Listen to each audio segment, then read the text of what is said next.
On this week's edition of New York Now, we'll unpack the latest drama with the state's congressional map, starting with the legislature striking down the districts created by an independent commission and going on to pass a version of their own.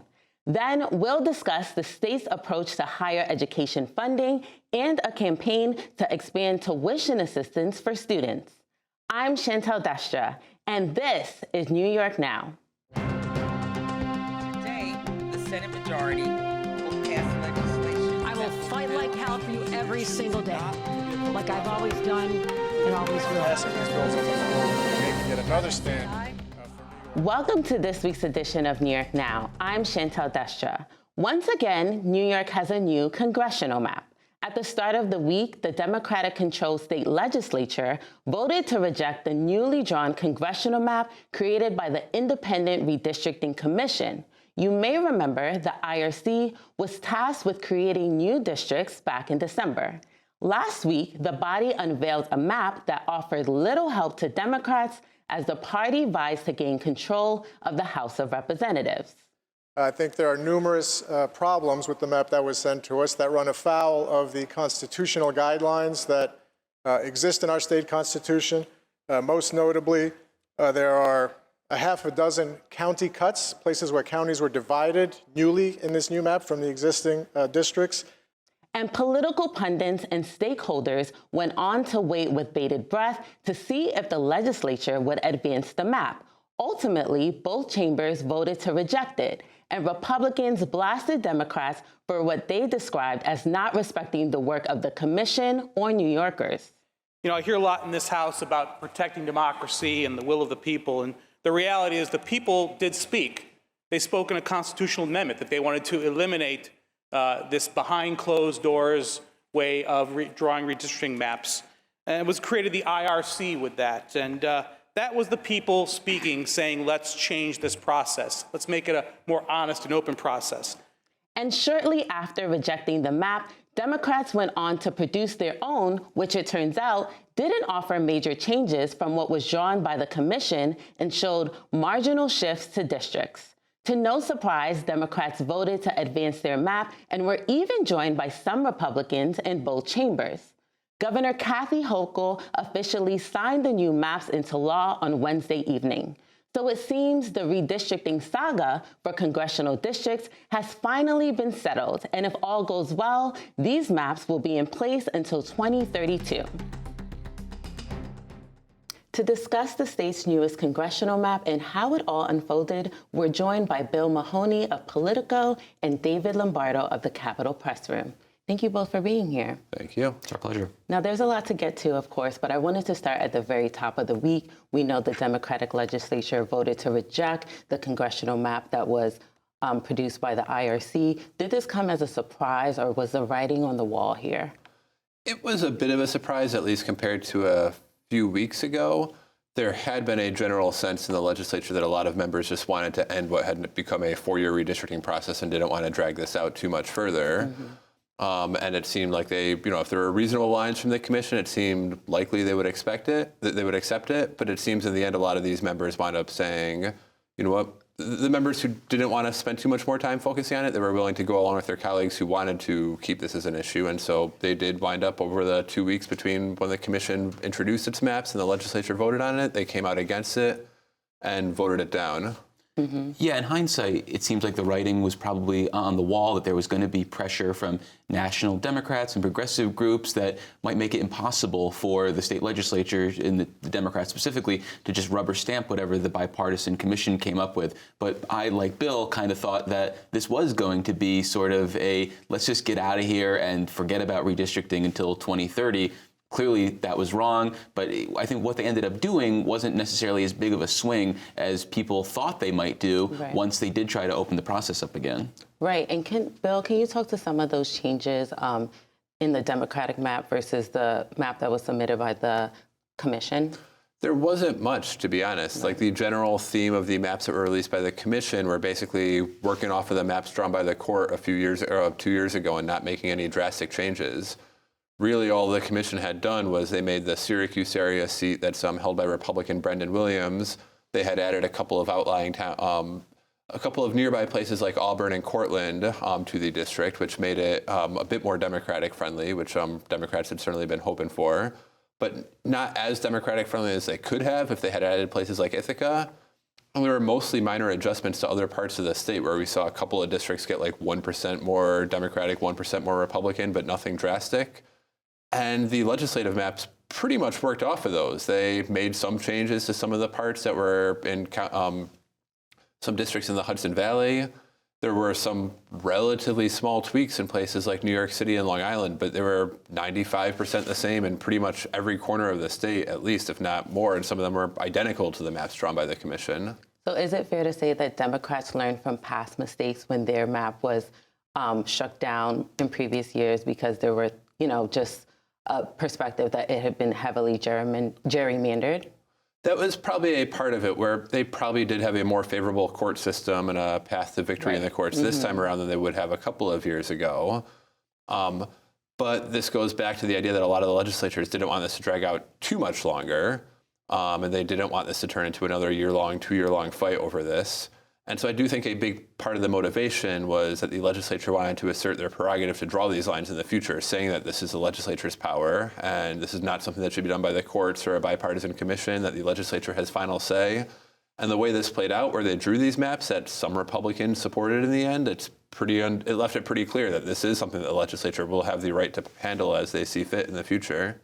And I wanted to unpack the Court of Appeals and how that might have impacted the way things played out this year. We know that previously the Court of Appeals, they shut down the Democratic maps, but then last year, and they kicked the responsibility to the IRC and a special master to produce the maps. But then last year, they came back and said, there needs to be new congressional maps. So how did the change in the makeup of the Court of Appeals potentially impacted the way things played out this time? If you go back to the court battles from 2022, there were 13 judges who weighed in at various levels about the lines and what constitutes an illegal gerrymander.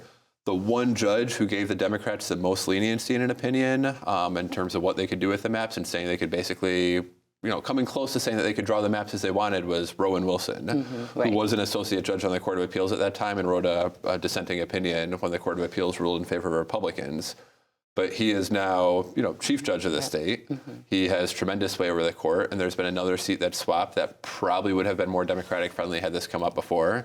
The Democrats also passed this law that said that the cases could only start in a handful of courts, all of which are in Democratic counties. So it would have been a much tougher path for Republicans to win a legal battle this time around. And what's interesting to me is the debate on the floor in the maps that were produced by the IRC. A lot of the Republicans were saying that Democrats were acting unconstitutionally, but then in the map that the Democrats produced, a lot of the Republicans voted with Democrats. So was this idea that Democrats were acting unconstitutional just political fodder, or is it okay because the maps didn't change that much? Well, ironically, the reason that the legislature has the power to approve the maps as they want is because Republicans fought in 2012 when this whole constitutional amendment creating the structure for redistricting that we have now is being debated. Andrew Cuomo had theoretically been pushing for a truly fully independent redistricting process where a commission could draw their own lines and do whatever they want. But the Republicans who held control in the state Senate were nervous about what that could mean in a blue state, and they had fought against giving this commission too much power and basically led to this amendment that we have now that governs how this whole process works. That says the legislature shall have the power to vote on the final maps in the end and can change them if they want. And Dave, did we get any insight on when the legislature was kind of ideating over these maps?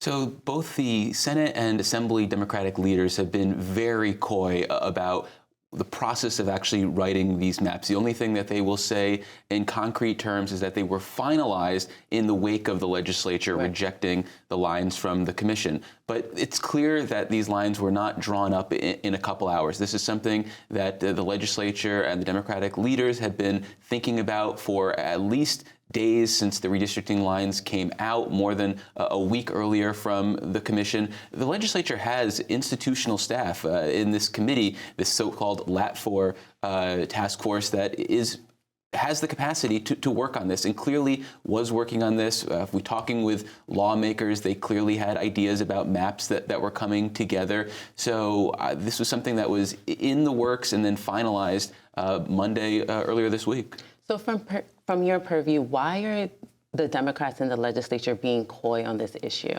So I think they could be a little gun-shy, or at least were a little gun-shy, based on the idea that there might be a legal challenge, and they didn't want to say something that could potentially be used against them in a court case. Since the lines have been approved, and as you said, with some Republican support, we've heard from Republican leaders across the state that there won't be a legal challenge. That doesn't say that there won't be some from maybe a random Republican or conservative or just concerned citizen, but without a legal challenge, it kind of negates that necessary coyness that I was mentioning earlier, that they're going to have these statements used against them in court. And I also think, though, there's the possibility that maybe the Assembly and Senate weren't necessarily on the same page as they were approaching redistricting. The Senate Democrats have traditionally, since they took the majority, been a little more activist since 2019 compared to the Assembly Democrats. So maybe they weren't lockstep with their Assembly colleagues, and maybe that's something they don't want to talk about because they want to appear like they're all marching to the same drum beat right now. Yeah, and I thought that was interesting. A lot of the high-ranking Republicans came out and said, you know, we're not necessarily looking to sue, but is there an opportunity for an independent challenge in the courts? Well, the great thing about New York is that you can sue anybody for anything. So anybody could bring a case. You'd have to decide whether they had standing to actually bring a case, whether they were an aggrieved party in some way. And like Bill mentioned earlier, you'd have to bring one of those cases through 4 different courts that are all a little more friendly to Democrats than, say, a state Supreme Court judge out in Steuben County. So it would be more of an uphill battle if someone did decide to bring a legal case in this matter. Yeah, and if you go back to the 2022 cases, there were 2 reasons the maps were struck down. One was because they didn't follow the process for drawing the maps themselves, which they seem to have corrected this time around. 2, there was, especially at the lower courts, the question of if it was a Democratic gerrymander. And we don't have perfect guidance from the courts as to how we determine if something is a gerrymander in New York. But one of the things that came up repeatedly was that there were no Republicans who voted in favor of the lines. And that by itself could be seen as evidence of a gerrymander. This time, that's gone. We had, I believe, 15 total, 16 maybe total Republicans in the legislature vote for the line. So it wasn't unanimous support, but there was some bipartisan support there. And we know both parties are vying to gain control of the House of Representatives. So how might this whole redistricting saga and congressional maps impact the way that voters are approaching the polls in November? So I think these maps need to be considered as favorable to Democrats. These seats, while maybe represented by Republicans in, say, the Hudson Valley and on Long Island, are seats that would have voted overwhelmingly for incumbent President Joe Biden in 2020. So I think Democrats need to feel pretty good about the starting position, even if they are running against Republican incumbents. And I think now we just need to watch and see what some of these Democratic candidates can do, what the national mood is like, because there are winnable seats that Democrats could flip moving forward in the fall. Yeah, and New York has been the big battleground throughout the country for this entire election cycle, in part because Democrats underperformed so much in 2022 compared to the rest of the country that there were seats they could have won that they didn't, that now seem like they might have a better chance in a presidential year. And particularly if you go to the Syracuse area, this Brendan Williams seat, that makes it even more likely that they'll have a path to winning this seat. It's not guaranteed, of course. We've seen them lose plenty of elections in that seat, in particular over the past decade, that they've started an election year saying that they're going to win. But it does give them an easier path in a couple of these battlegrounds. So is the redistricting saga finally over? We know that if these maps are, if all goes well, they will be in place until 2032. And I know you guys don't have a crystal ball, but is it safe to say everything is fine and we won't have to revisit this until 2032? I think there's going to be a post-mortem and an evaluation specifically by good government groups who are going to push for a more independent process moving forward. And I don't know whether the legislature will decide to reopen this issue, but I will say that if they ever decide to take a stab at changing the process in any meaningful way, it's going to include that final check that the legislature has in the current process. Democrats aren't going to give away that authority that they have to be the final say on the lines. So I wouldn't expect this process to be dramatically different in 2030, 2032. And notably, though, the Redistricting Commission says it's not going away. We'll see if they actually have any funding in the budget that gets approved in a month. But commissioners have said they plan to stick around after this all wraps up and hold some hearings this spring to figure out how the process worked and to make recommendations for amending the process going forward. So it probably is something we'll talk about at least to a degree the remainder of even this year. And before we know it, we'll be appointing the 2032 commission in just about 5 years, 10 months, and 29 days. Well, we'll have to keep watch, but unfortunately, we have to leave it here for now. Thank you both for being here. Thank you. And we were speaking with David Lombardo of the Capitol Press Room and Bill Mahoney of Politico. And we'll continue to bring you the latest on redistricting and congressional races right here on the show and online on our website. That's at nynow.org. Now turning to another topic. Total enrollment at the state's public universities has increased for the first time in a decade. But as budget negotiations are underway, there are major funding concerns. Legislators are looking for ways to increase funding to SUNY and CUNY schools and expand the state's tuition assistance program. Producer Catherine Rafferty spoke with education stakeholders about the issue. Here's that story. The Tuition Assistance Program, or TAP, is administered by the state's Higher Education Services Corporation, HESC. HESC processes more than 500,000 grant scholarships and loan forgiveness applications each year, awarding nearly $1 billion in financial aid to more than 330,000 students.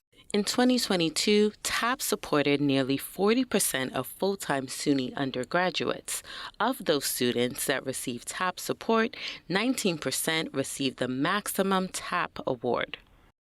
TAP grants benefit students and can open the door to higher education for students who otherwise couldn't afford tuition. But the costs of higher ed, like a lot of things, are going up. Until 2011, New York would increase the maximum TAP award to match the state's SUNY and CUNY tuition rates.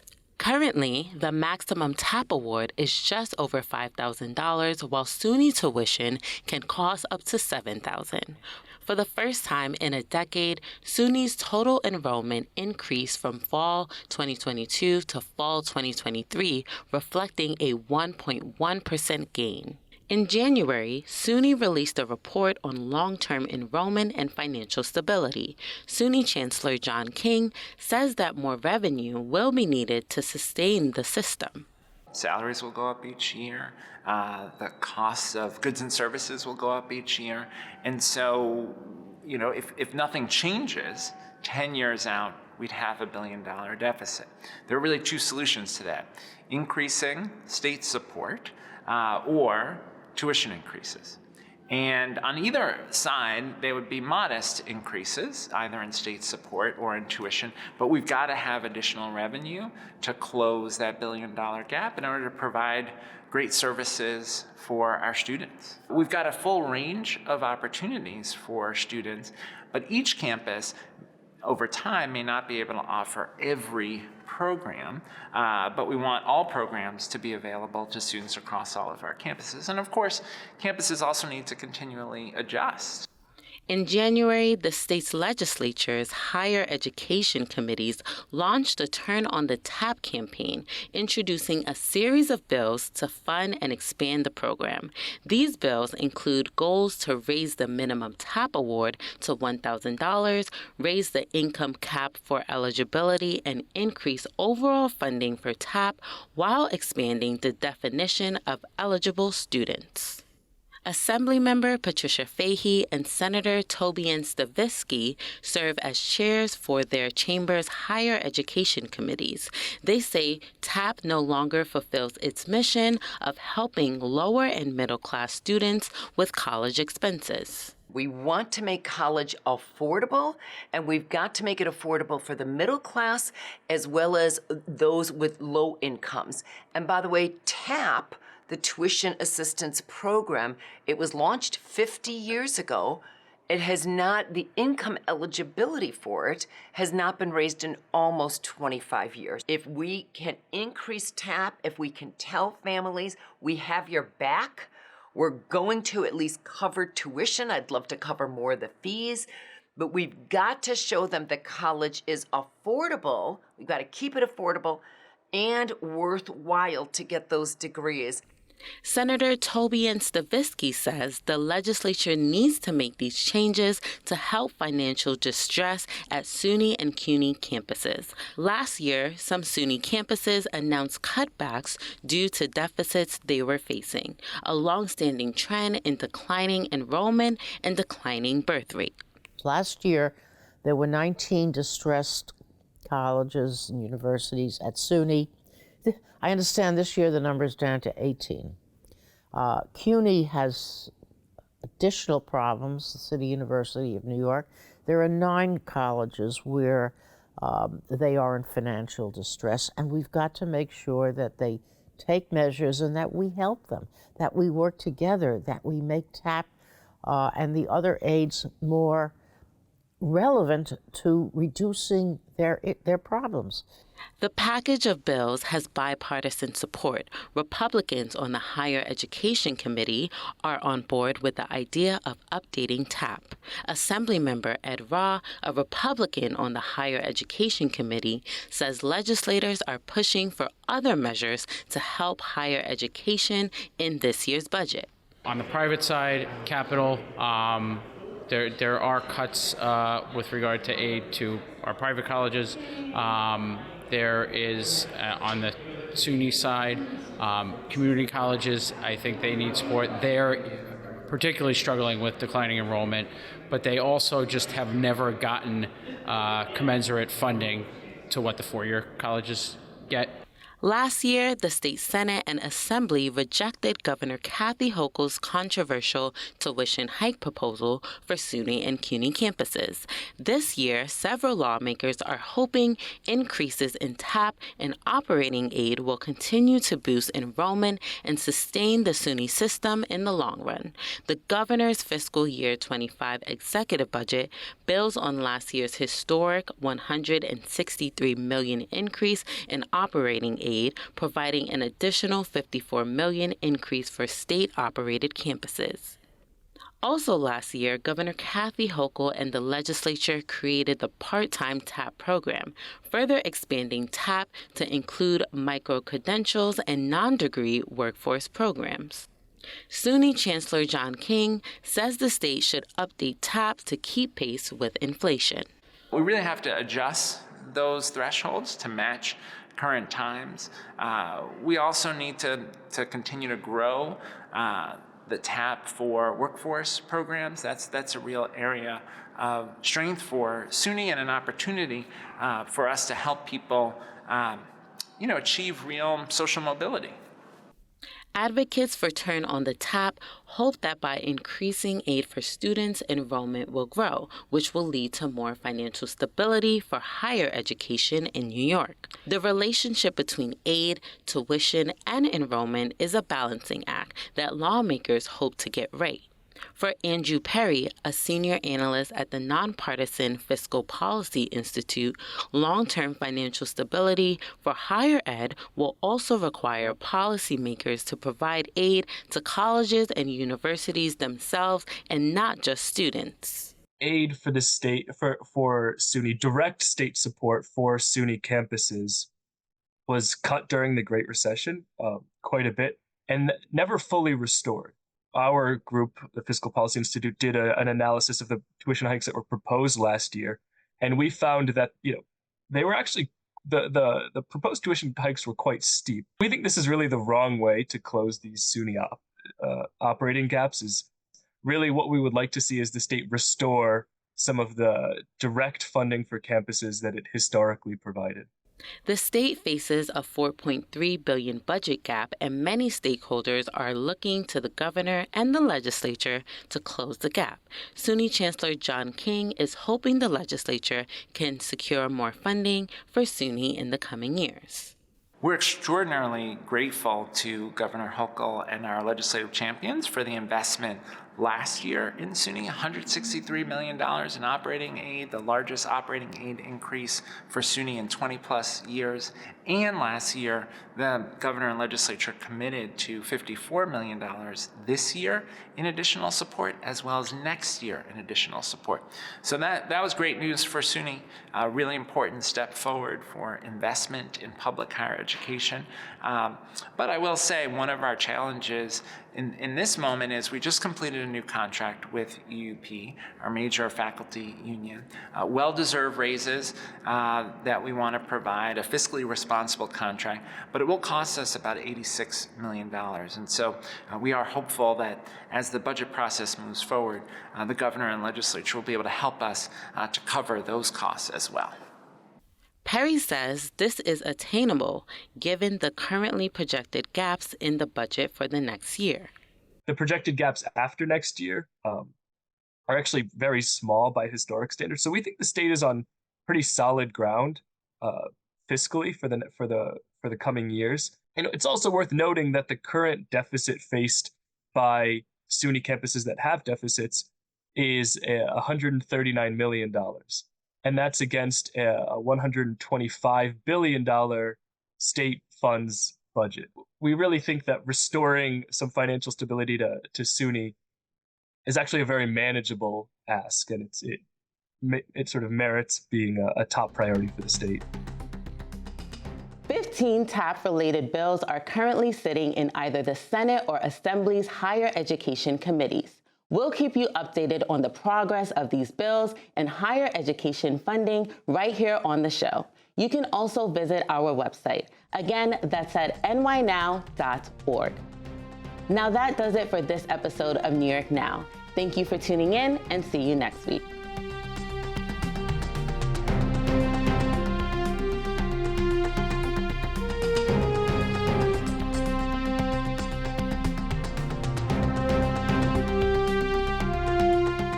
Funding for New York Now is provided by WNET,